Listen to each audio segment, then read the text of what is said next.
So you're worried about your iPhone costing more because of the tariffs. Well, let's be honest.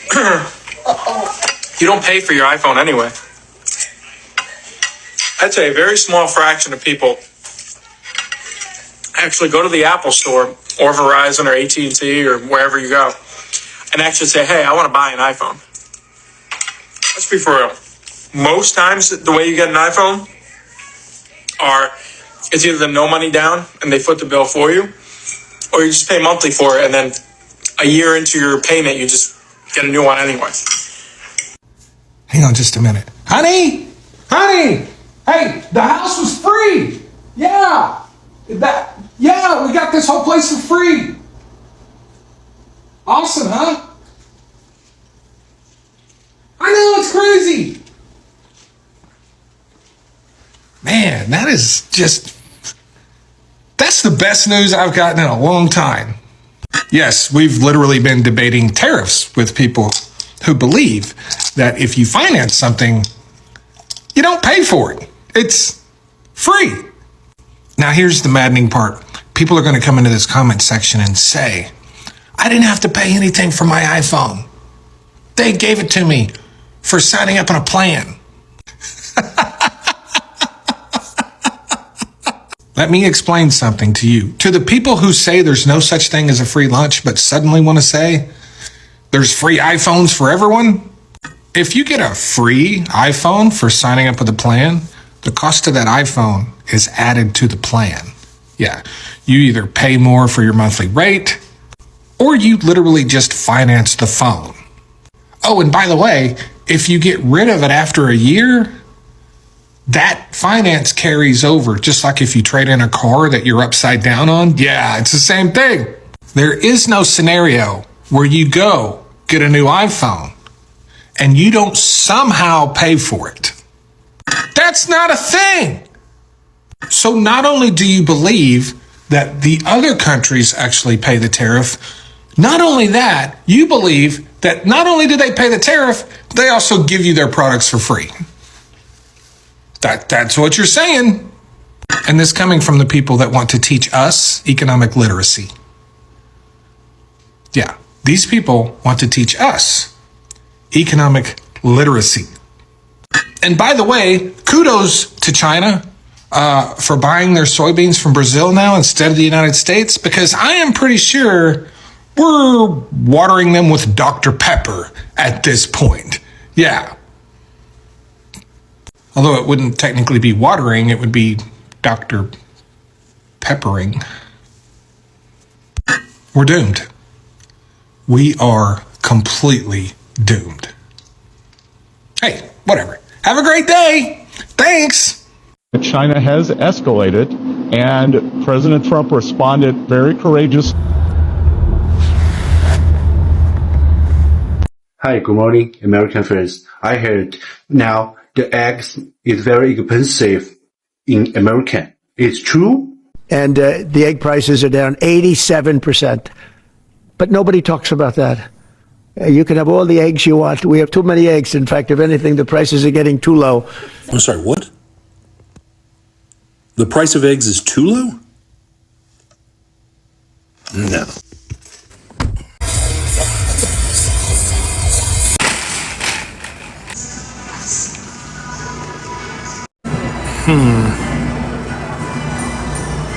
I don't know that I'd call any of these too cheap. Also, not for nothing, but there's this sign as well. I have a feeling he has no idea how much eggs cost and whether or not they're cheap or expensive, because it doesn't affect his life. The egg. In China, you buy about 30 eggs only for $3. How much about this now? So the argument is China uses slave labor to produce all of the goods that we get here in the United States. And that's why China is supposedly bad. That's funny, because in China, in 2024, when they were recording poverty levels, they were below zero. Now, United States has a poverty level of 11.6% in 2024. That's right. almost 46 million Americans that live in the land of the free and home of the brave, are number one in everything, are living in poverty and below the standard of living. Yet, China, who is being claimed as a slave labor emporium, has a poverty level of almost zero. Because in their own laws, they actually abolished and initiated plans in 2020 to eradicate poverty. They are actually funding socialized situations to help make sure that everybody has a home. But yet we don't have that here in the United States because propaganda works better and is cheaper than actually doing the hard work. China is being labeled the bad guy because they're actually just doing the work that needs to be done so that they can provide for their family. The United States is sitting back complaining that China is taking jobs from them. But the fact is that the ultra-elite people, the rich, decided that their bottom line in the next quarter was more important than actually, putting back into the country that they're making all their money from. This is a poor investment and bad strategy on the United States' part. It's not China's fault. What do you guys think? Leave a comment, repost. I am working and living in China right now, and here are my conversations with one of the people that work at the factory in regards to childcare. All right, it's like 6:30. We should probably leave the showrooms and head back because we're pretty far out right now. Oh yeah, let's get a taxi, but I have to go pick up my kid first from school because it's pretty late, and then head back to get my car. I'm sorry, pick up your kid? It's gonna be like 7 o'clock when we get there to the school. Like, is she still at school right now at 7 o'clock? Oh yeah, she's just doing her homework and like hanging at the after school care and eating there or whatever. It's pretty common here. There's actually kids that are going to be there probably later than when I pick her up because, like parents have to work. It's pretty common in China. Oh, okay. Is it like a private school or like something, do you pay extra for that? No, I mean, it's normal because like people have to work, and if the kids can be picked up at the time that classes end, they just go into the daycare section. It's pretty standard across China. Like that's what they do. How much am I paying every month? Electricity around $11. In summer, if I use the air conditioner a lot, it can go up to $20. Water just $1. Gas for cooking or heating around $10. Fuel for my car, I only drive to work around 20 kilometers a day, so it's about $55 per month.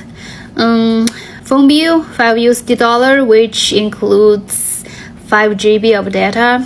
Internet, $50, and it comes with 2 free SM card, though I've never used them. I own my home, but I needed to pay about $500 a month on my mortgage. If I were renting, it would be around $340 per month in my city. As for daily living expenses, I don't spend much on food. Plus, my company provides free meals, so it would be around 140 to 270. Yeah, it's enough for me. Some people say the cost of living in China is low, but never talk about the income levels. Still, based on these basic expenses, if you are not buying a car or a house, you can actually live pretty comfortably, without much pressure. All my stress comes from buying property, and not just one. Yeah, bad decisions really drag you down. No one in the world can escape this. Yeah, never do bad decisions. Does anybody know how much it costs to make this beautiful product in China? Anybody want to take a guess? It's $100. The lady? Less than 100. Less than 100? I'll $10. So you're worried about your iPhone costing more because of the tariffs. You don't pay for your iPhone anyway. Let's be for real. Most times, the way you get an iPhone, it's either no money down and they foot the bill for you, or you just pay monthly for it, and then a year into your payment, you just get a new one anyway. So you're all up in arms about my iPhone's going to cost more because of the tariffs. You don't pay for it anyway. Hey, conservative golfer, way to spill the beans that mommy and daddy pay for your fucking phone bill. Cause holy shit, did you really just hop on the internet and be like, I don't know why everyone's worried about the price of gas. Mommy drives me to school for free. Dude, I'm so sorry, but did you actually think that when a salesman tells you no money down, that meant that you were about to get something for free? Because holy shit, no wonder we have a fucking con man sitting in the White House right now. No wonder you guys think that you're gonna get free IVF and you won't have to pay any more taxes and you'll get lower prices on everything and world peace and $5,000 dose checks. No fucking wonder you guys believe all of that shit. And it's no wonder that he scammed all of his own fans with meme coins 3 days before he got back in office. No wonder. And it's also no wonder that he rolled back regulations for the Consumer Financial Protection Bureau right when he got in office. No fucking wonder, because he's gonna scam the shit out of you guys for the next 4 years. Anyway, buddy, I know that the tariffs don't really affect you because you don't pay for any of your own shit, but they do affect all the people who do pay for your shit. You know, the people who you depend on. The tariffs affect them. So next time, before you hop on the internet and talk about this stuff, you might want to check with mommy and daddy about the bills. Okay, buddy? Alright, grow up, man. Alright, good luck. My iPhone's gonna cost more. My iPhone's gonna cost more because of the tariffs. You don't pay for it anyway. Then who's buying all these iPhones? Or you just pay monthly for it and then No! Financing is still paying for a phone! What do you think that monthly payment for your iPhone 15 on your phone bill is? Do you think you're just giving money to the phone company for fun? When you finance a phone, you are still paying for that phone, and tariffs will only make that more expensive. Not to mention, most times the way you get an iPhone are it's either the no money down and they foot the bill for you. These deals will be less likely to happen because a phone company will be less likely to front the bill for a more expensive phone. No matter how you slice it, the way that the tariffs are being implemented are not helping Americans. And in fact, they're likely making it harder for us to make things here because people don't want to do business with people that just randomly charge tariffs. They're not a good idea. Stop trying to defend them. Do you know why math is very important? It's actually because math teaches you critical thinking. That's what it does. It actually also teaches you grit because it's very difficult to do and you need to have grit to finish that job. It's sad because we tend to view math as this thing where like you don't want to touch it. But the reality that people who are good at math, they're good at every subject. Like they're awesome readers. They're able to articulate things really quickly, well, and have empathy and also hard workers. It is a critical skill to understand mathematics and also apply it into your day-to-day life. And something I know I personally didn't even appreciate it until I went through my engineering program and started working and I realized, oh yeah, that's the difference between someone who can critically think about a problem and also come up with a solution, as opposed to be like, 1 + 1 = 2. I get math. No. A casual reminder that while our politicians out here are creating drama with China, they don't want China to have anything to do with you. China is going to own TikTok because of data. I want you to remember that there's nobody in this world that our American politicians trust with the education and the future of their children like China. Just take a quick look at these. Just take a quick look at this. I'll explain. You see, ByteDance, right? Okay.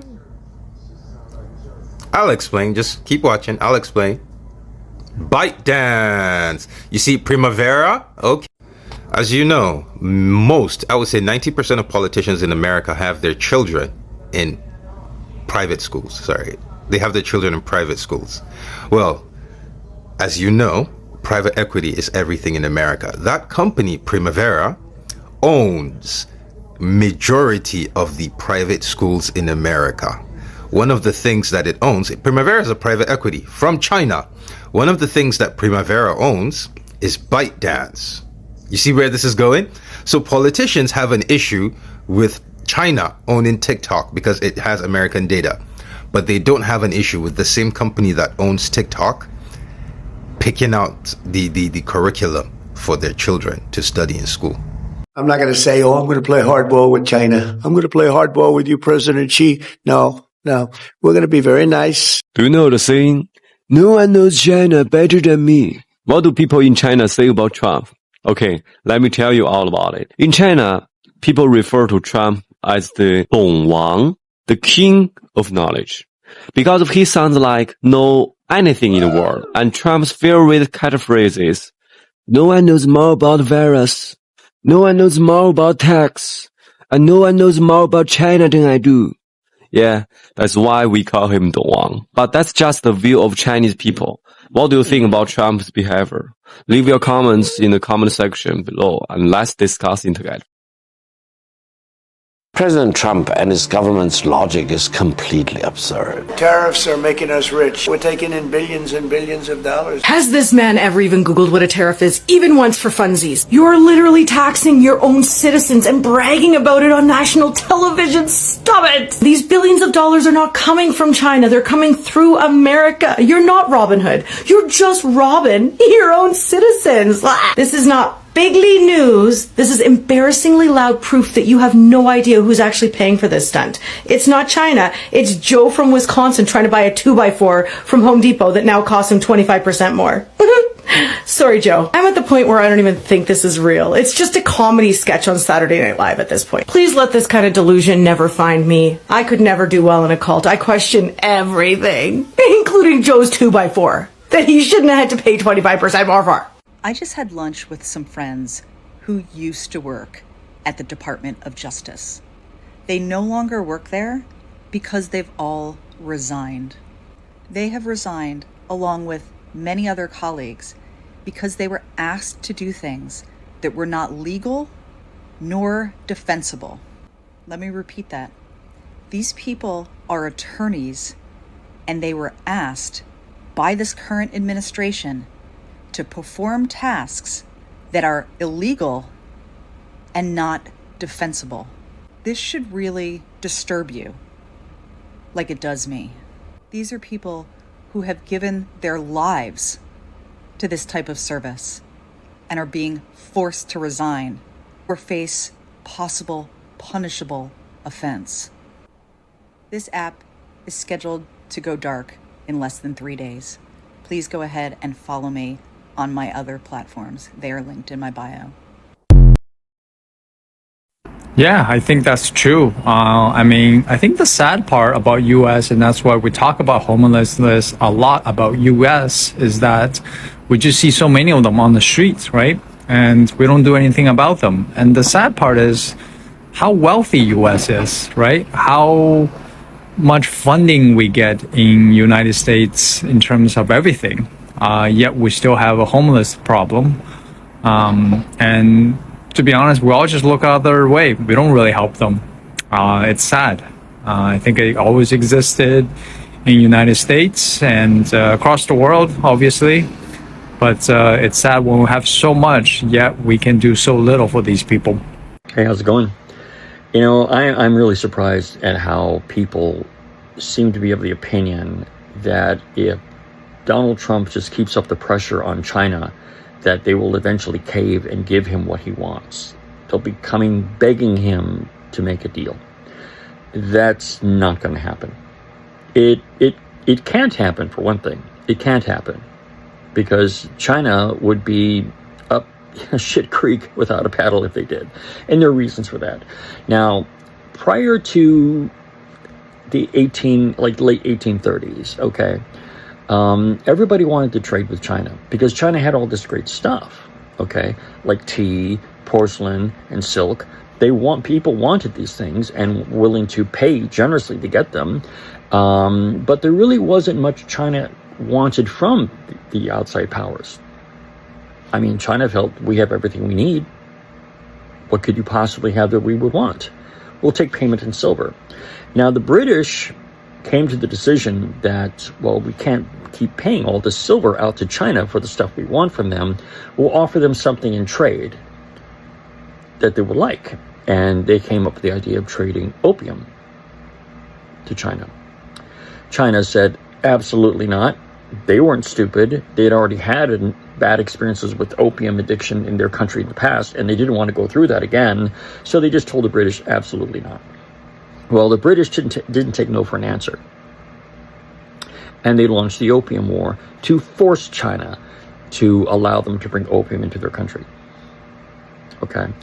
And the defeat of China in the first and second Opium War showed the rest of the world that China was the proverbial paper tiger.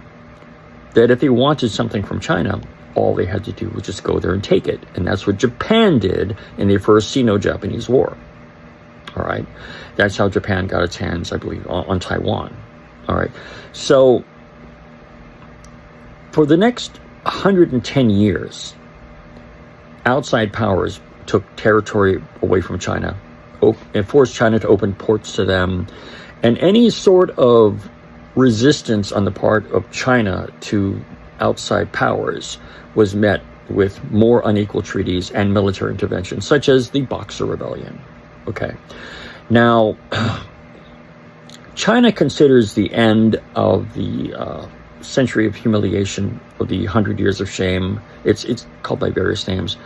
Actually, it was 110 years. To be in 1949. That was when the century of humiliation came to an end, when Mao Zedong took power. One thing the Chinese learned from the 100 years of national humiliation was China needs scientific knowledge, and they need technological advancement, and they need to beef up their military. They need those things because not having those things resulted in the century of humiliation. All right. So yes, they've gotten technology, military equipment from the Soviet Union for a while, until that came to an end, until China began copying this stuff from the Soviets. And of course, they would steal technology. It's just the general attitude I get, general feeling I get from Chinese people is, well, the rest of the world wasn't playing very fair with us for 110 years, so why should we play fair with them? They would steal from us if given the opportunity. And see, the thing is that China, because of the 100 years of shame, where foreign powers basically pushed China around for 110 years, they are not going to allow themselves to be pushed around by anybody at this point, not even by the United States. Now, they're not too worried about the British doing it again, or the French, or even Japan, but the United States is seen as a potential threat, that the United States wants its will. And what China wants is irrelevant to what the United States, as far as the United States is concerned. Okay, so if China cannot cave to the United States' demands, because then that would embarrass it in front of the world, on the world stage. Everyone would think, hey, is China still that paper tiger? And they might fear setting themselves up for future foreign intervention in their country, the other countries trying to push them around again. And of course, it would result in the Chinese Communist Party potentially losing the faith of the populace. And they absolutely cannot afford to do that. They cannot.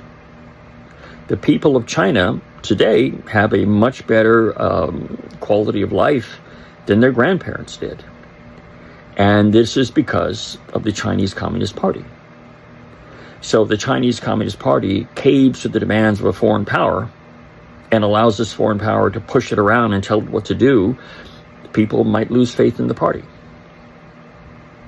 They can't possibly afford to have that happen. They cannot. I mean, especially since the fact that Donald Trump is supposed to be in office only 4 years. Okay. So has the Communist Party always been good for China? Absolutely not. But today's China is not Mao Zedong's China. Not by a long shot. But I think that they are wise enough to realize the cost to caving into the demands of the United States. It would embarrass them internationally, and the Communist Party lose the faith of the people. So that can't happen. China will be in this until the bitter end. Talk to you later.